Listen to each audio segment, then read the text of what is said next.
आता इन्शुलिन जर कमी झालं तर काय होईल? पहिल्यांदा रक्तातली ग्लुकोज वापरली जाईल, ती संपलं, तुम्ही काही खाल्लं नाही तर काय होईल?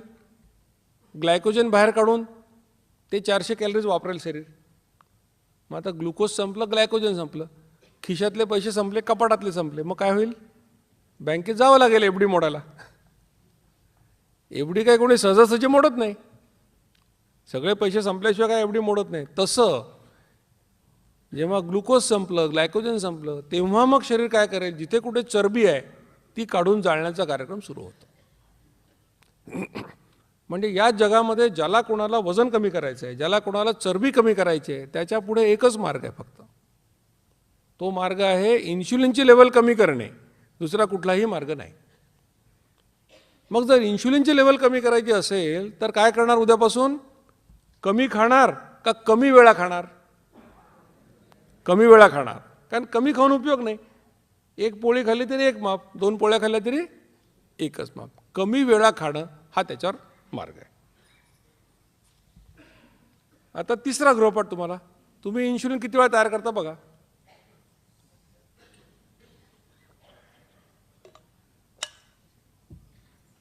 सकाळी उठलं, चमचाभर साखर टाकून चहा पिला, एक माप पडलं. मुलाला डबा करून दिला, त्याच्यामध्ये काय बनवलं? शिरा बनवला, एक चमचा खाऊन पाहिला, एक माप पडलं. भाजीवाल्याची घासाघीस करताना सफरचंदाची एक फोड खाल्ली, एक माप पडलं.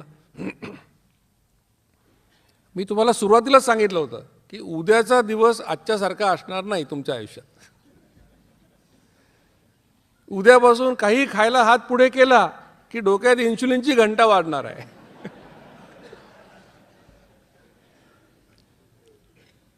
पण तुमच्यात बदल कसा होईल बघा, तुमची जाणीव खाण्याविषयीचा कॉन्शियसनेस कसा वाढेल बघा. तुम्हाला कोणी प्रसाद आणून दिला सिद्धिविनायकचा, तुम्ही काय कराल? तो पेढा हातात ठेवणार आणि विचार कराल की एवढ्या पेढ्यासाठी एक माप इन्शुलिन पाडणं आवश्यक आहे का? मग काय करतो? जेवताना खातो, वाटीत काढून ठेवू, जेवताना खाऊ. तर बघा किती वेळा इन्शुलिन तयार करता. आपल्याला कमीत कमी वेळा तयार करायचं आहे, लक्षात ठेवा. मग आता साधा सोपा उपाय, ज्यासाठी तुम्ही लोक आले इथे. कडक भूक लागण्याच्या 2 वेळा ओळखा, 2 वेळा जेवा. 2 वेळा काय सांगितलंय? एकदा का नाही? काही लोक एकदा जेवतात, हरकत नाही, पण एकदा जेवणं सगळ्यांना शक्य नाही. म्हणजे जितकं कमी वेळा जेवाल तेवढं चांगलंच आहे. पण सामान्यपणे तुम्हाला दिवसात 2दा कडक भूक लागते, म्हणून 2 वेळा जेवायचं. कडक भुकेच्या वेळा ज्यांना कळल्या नाहीत असे पुष्कळ लोक असतील, त्यांनी काय करायचं? 2 पॅटर्न जगात आहे. सकाळी 9, संध्याकाळी 6, दुपारी 12:30 1, रात्री 8:30 9, कुठल्या तरी पॅटर्ननी चालू करून द्या.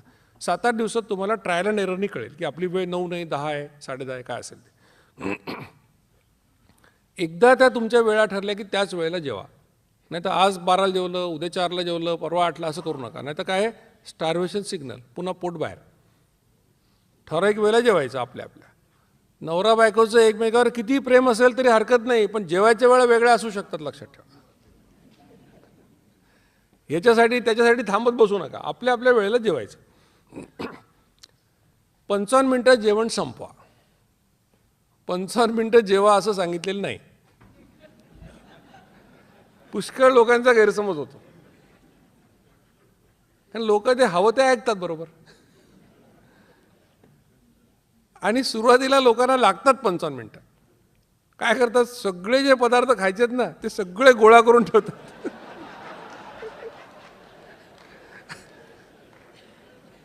एका मॅडमने मला फोटो काढून पाठवला, म्हणजे मी असंच जेवते.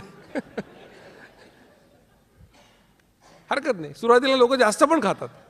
का 2दाच खायचं म्हणजे पुन्हा खायला नाही मिळणार तर थोडं जास्त खातात. होतं असं, 8-10 दिवस होतं.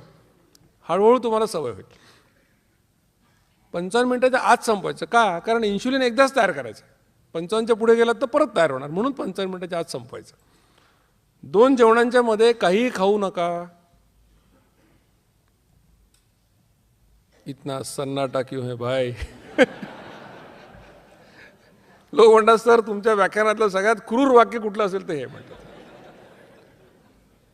हे कसं जमावं आम्हाला? पण इलाज नाही. तुम्हाला वजन कमी करायचं आहे, डायबिटीज नको असेल तर ह्याला काही इलाज नाही. जेवताना गोड जेवढं कमी खाल तेवढं चांगलं. डायबिटीसच्या लोकांनी खाऊच नका. इतरांनी सुद्धा जेवढं कमी खाल तेवढं चांगलं. साखर खाऊ नको म्हटलं की विचारतो गूळ खाऊ का. तर गूळ आणि साखर उसाच्या रसापासूनच बनतात.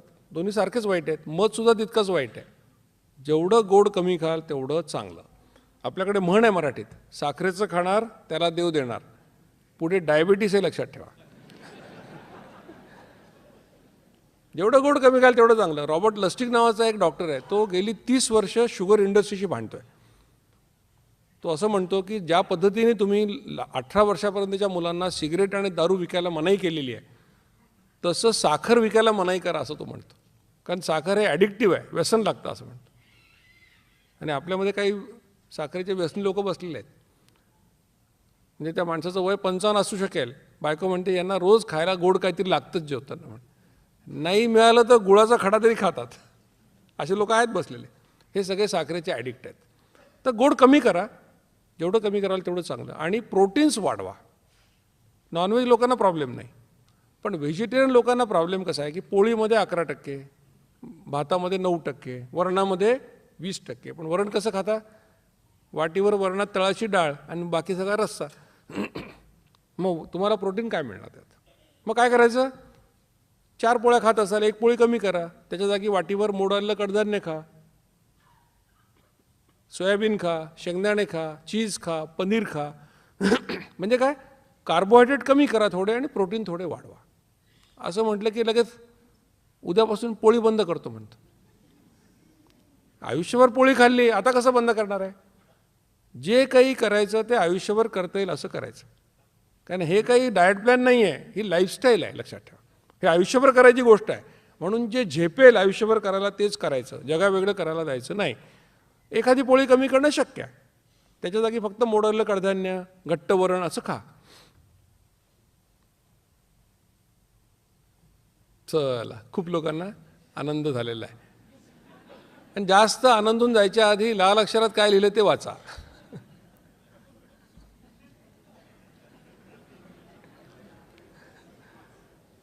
उत्तम मार्ग म्हणजे आधेमध्ये काही खाऊ नका.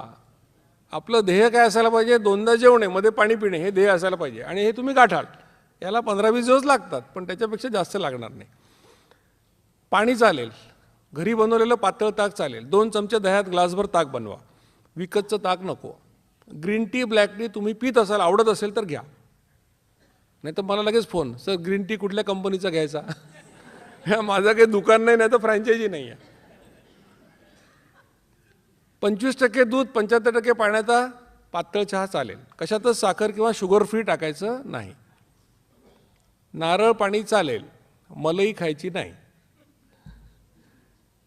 नाही तर लगेच 40 रुपयाचं शहाळं आणलं, मलई वाया कशी घालवायची? हे वाया कशी घालवायची या 3 शब्दांमुळे महाराष्ट्रातल्या निम्म्या महिला लठ्ठ झालेल्या आहेत.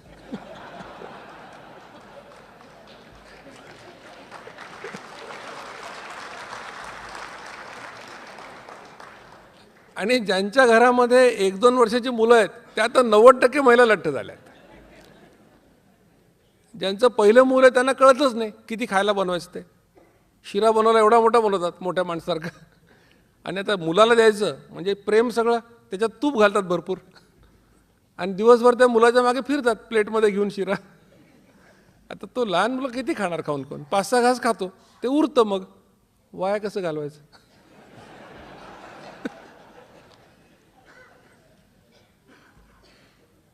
लक्षात घ्या की तुम्ही घरातल्या डस्टबिनची काळजी करता आहात, पण स्वतःचं डस्टबिन करून घेता आहात.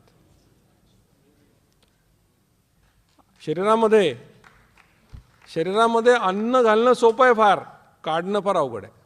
110 किलोच्या माणसाला विचारा, तो म्हणतो सर मी हवा खाल्ली तरी वजन वाढतं मला. 1-1 ग्रॅम कमी करायला लोक तरसतात, लक्षात घ्या.